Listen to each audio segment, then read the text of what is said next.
Hello and welcome back to JW's Dugout. John here. Happy Friday. We're back with another installment of the Hall of Fame Auto Series by class. We're up to part 3, episode 3 of our ongoing series. And before we flip the camera around to show off some cards and some autographs, I want to take a second to talk about the fascinating split that you see in Hall of Fame stories. Cooperstown is filled with two kinds of journeys. You've got, those guys, those players who were expected to be great from day one. And then you have on the opposite end of the spectrum, those who had to kind of scratch and claw their way from obscurity to greatness. So on one side, you've got guys like Ken Griffey Jr., for instance, the #1 overall pick in the 1987 draft. There's his rookie card. Sorry for the glare there. He kind of carried the weight of heavy expectations. He had a Hall of Fame father. He grew up around the game, and come to find out, he lived up to every bit of the hype on his way to Cooperstown. On the other side of things, from that same class, the 2016 Hall of Fame class, you've got Mike Piazza, a 62nd round pick in the 1988 draft. Practically an afterthought. Many believed that he was only drafted by the Dodgers as kind of a favor to Tommy Lasorda, given the family relationship they had there. But come to think of it, he still turned himself into one of the greatest hitting catchers of all time. One of the greatest hitters the game has ever seen. And it doesn't stop there. You've got guys like Chipper Jones, another #1 overall pick, marched straight from the draft into essentially a Hall of Fame career. Super consistent, one of the greatest switch hitters of all time. And then you've got guys like Andre Dawson, who was drafted in the 11th round, Nolan Ryan, drafted in the 12th round, Jim Thome, and future Hall of Famer Albert Pujols, who was drafted in the 13th round, even up to guys like Ryan Sandberg, 20th round, John Smoltz, 22nd round by the Tigers before he was traded to the Braves.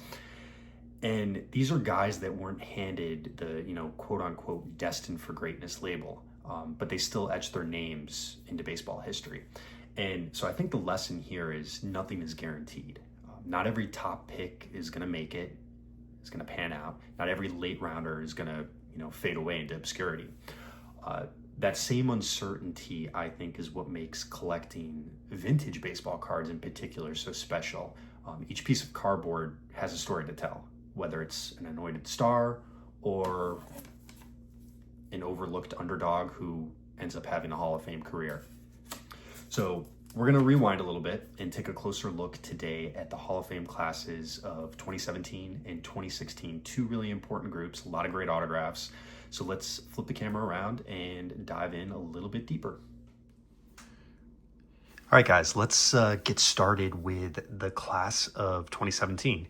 So the ceremony took place on July 30th, 2017, and kind of, I would say, a bit of a lighter turnout. There was only around 27,000 fans there in attendance. It could have potentially been because of who was elected. Prolific names in, the late 80s, 90s, but not necessarily a marquee name, I would say. And this is also, I would say, the first class that we've covered where, and this will go for the same for 2016 in a sense, that there are a few names here that have had some skepticism when it comes to PED use, steroid use, and we'll kind of get into that. And I think I'm actually going to cover a separate video about that at some point here. I know I mentioned it in the past, as we showed off autographs of guys like Roger Clemens, Barry Bonds, some of the guys who haven't made it into the Hall, but have obviously been strongly tied and associated with drug use, steroid use. But for the sake of the 2017 class, the headliner here, of course, was Jeff Bagwell with 86.2% of the vote. And this one right here is his 2022 Diamond Icons auto out of 25, 16 out of 25. Really beautiful signature here. I love the the older Astros uniform that they showcase here. And Bagwell, again, he's a guy that some people have their doubts about the validity of his power, but he spent his entire 15-year career with Houston.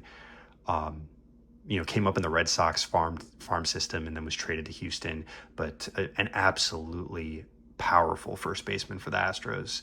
I think just a shade under 450 homers. He was the MVP award winner in '94, the Rookie of the Year in 1991, and then the accolades just go on from there. 4-time All-Star, 3-time Silver Slugger, and he was elected on his 7th year on the Hall of Fame ballot. So that is Mr. Bagwell. Next on the list here is Tim Raines. He had also 86% of the vote, and he was actually elected in his final year of eligibility. And this right here is sticking with Diamond Icons. You'll kind of see it for whatever reason. These two classes, I have a lot of Topps Diamond Icons. This is his 2021 Diamond Icons out of 25. It's actually 25 out of 25. And you want to talk about electric. Tim Raines was absolutely one of baseball's most prolific leadoff men. Had more than 800 career steals, a 7-time All-Star, 2-time World Series champ, unbelievable player, pictured here in his White Sox uniform, but obviously had great seasons elsewhere, including, Montreal. It's a good-looking card. All right, next is Ivan Rodriguez with 76% of the vote, and he was actually this class's first ballot Hall of Famer. He just snuck in, got just above the threshold to get in, and this is his 2020 Topps Tier 1 autograph out of 299, 93 of 299. And talk about an elite defensive catcher, 13 Gold Gloves, over 2,800 hits, an eye-popping 14-time All-Star, and of course 2003 World Series champ with the Florida Marlins. 7-time Silver Slugger Award winner, 311 homers, 296 average, 2,800 hits. Just an excellent player who also has a bit of shadow, cloud over his career, I would say. Definitely thought of as potentially being somebody who used performance-enhancing drugs. But still, just a wonderful, wonderful player. Okay, so the next two for the class of 2017 are more on the front office side of things, including one that is, of course, near and dear to my heart, and that is Mr. John Schuerholz. This is his Hall of Fame plaque postcard, PSA authenticated auto, Gem Mint 10. And both Schuerholz and the next guy on our list, who we'll get to in a second, they were elected in via the Today's Game Era Committee. Schuerholz, 100% of the vote, just recognized for significant leadership roles impacting modern baseball. He, of course, was the general manager for the Kansas City Royals during their trek to the World Series in 1985, and then, of course, more so from my perspective, the architect of the Atlanta Braves dynasty in the 90s, and of course the 1995 World Series champions.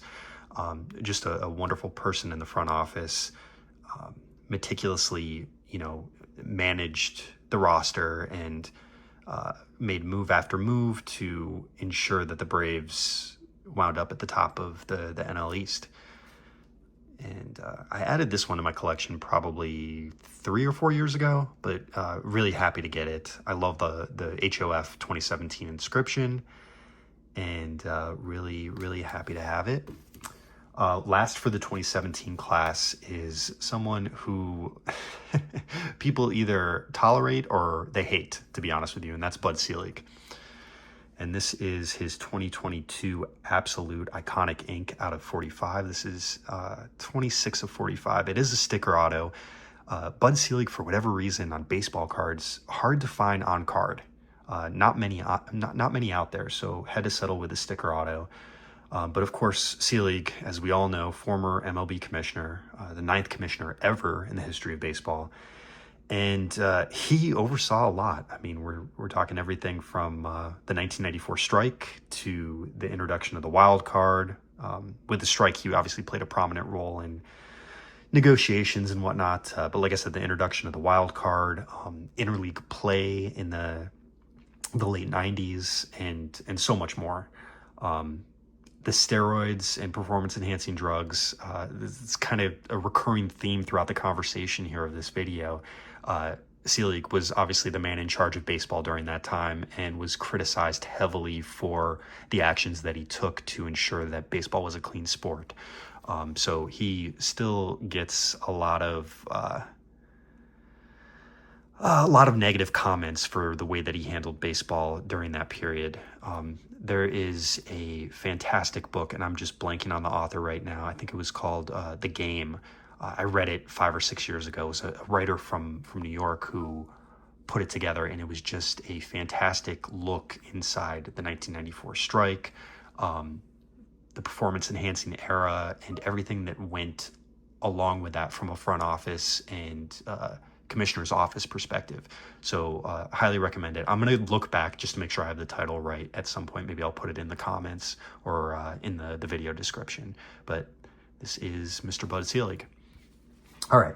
So with that, let's move over to the class of 2016. Or actually, hang on one second. I have one other thing to show. I don't have the yearbook for 2016 for whatever reason. Didn't end up tracking that one down, but I do have the Hall of Fame yearbook for the class of 2017. And as I mentioned in the last video, I love having access to this. I love the fact that they cover every single Hall of Famer. They've got a nice baseball card to go along with it, but then they do in-depth profiles of everybody who is being elected that particular year. So you've got, John Schuerholz, nice feature on him, Pudge. Teams take out ads, every team that the individual player has played for. There's Tim Rock Reigns. I highly recommend these if you can get them. The National Baseball Hall of Fame store usually has these in stock. So I'm going to have to go back and make sure my collection is up to date. But that is the class of 2017. And now we are going to shift over to the class of 2016. So that ceremony took place July 24th of 2016, and it was headlined by your favorite player's favorite player, is baseballism likes to say, and that is Ken Griffey Jr. with 99.3% of the ballot, 3 votes shy of a unanimous ballot, which he would have been the first at that point if he did get that. And it was kind of shocking that he didn't, because he was universally liked. I don't think I've ever met somebody who doesn't like Ken Griffey Jr. And this right here is his 2020 Topps Tier 1 out of 40. It's, let's see, is that 20? No, I'm sorry, that's 16 out of 40. And look at that signature. I mean, along with Mariano Rivera, Ken Griffey Jr.'s auto is super clean, super enticing, and just an excellent auto. This is definitely him pictured, later in his career when he came back to the Mariners for a hot second. You can tell he's a little bit older here. But, I mean, what a player. Iconic center fielder, hit 630 home runs, would have hit more if injuries didn't derail his career when he moved over to Cincinnati and, the season that he played with the White Sox. 83.8 WAR, which is just amazing. 7-time Silver Slugger, 13-time All-Star. He was the MVP in '97, All-Star MVP, 10-time Gold Glove Award winner, 3-time Home Run Derby champion. And, I mean, the list just goes on. Of course, the sweet swing that we all know, that we all tried to emulate as kids, at least those who are, around my age. Immense fan appeal. Just an unbelievable player. And what would have been had he not, endured the injuries that he had to go through. But somebody who was a number 1 overall pick, who really amounted to everything that everybody thought he would be when he was selected back in '87. So let's put Mr. Griffey right here. All right, so again, this is going to be a little bit of a quicker video because they're smaller classes. The only other name for the 2016 class was Mike Piazza, which we mentioned earlier in the video. He had 83% of the vote. And this is his 2021 Diamond Icons out of 25. This is 15 of 25. Legendary power hitter, one of the greatest catchers of all time. Even though as a Braves fan, I don't particularly like Mike Piazza, but you can't deny his talent. He was a 10-time Silver Slugger, Rookie of the Year, 12-time All-Star, 427 homers, 2,100 hits. And, notably the first player ever drafted in the 62nd round to make the Hall of Fame, like we talked about. If you get a chance, his autobiography, Longshot, really, really interesting. I didn't think I was going to like it because it's Piazza, to be honest with you. And I don't mean to be so negative here, but really, really nice in-depth look at what he had to deal with just to get drafted, just to be looked at. I mentioned that, he grew up in Pennsylvania. He used to have Ted Williams come to his house and come to his backyard and work with him in the hitting cage that his dad set up. His dad, of course, was really, really close friends with Tommy Lasorda, so they had the Dodger connection. Dodgers drafted him, and the rest was really history. But an excellent player, and again, a guy that some have their doubts when it comes to the cleanliness of his career. And, he's another guy who got in. We'll probably never know whether or not he used anything more than his natural talents, but a wonderful career nonetheless. So that'll wrap it up for the classes of 2017 and 2016. I really, really thank you guys for stopping by the dugout, for spending some time watching this video. Please feel free to give the video a like, drop a comment, and let me know which of these are your favorites out of the cards that I showed and those individuals who were inducted into the Hall of Fame. Also, just a reminder, yesterday, the third episode of the More Than It Seems podcast was released and went live. So I want to make sure that you guys know about that and feel free to go back into my channel and give it a listen. These are really short form podcasts featuring cards and telling an interesting story that maybe not many people know who are into baseball history. So please be sure to give it a listen, and we will catch you next time. Thank you, guys.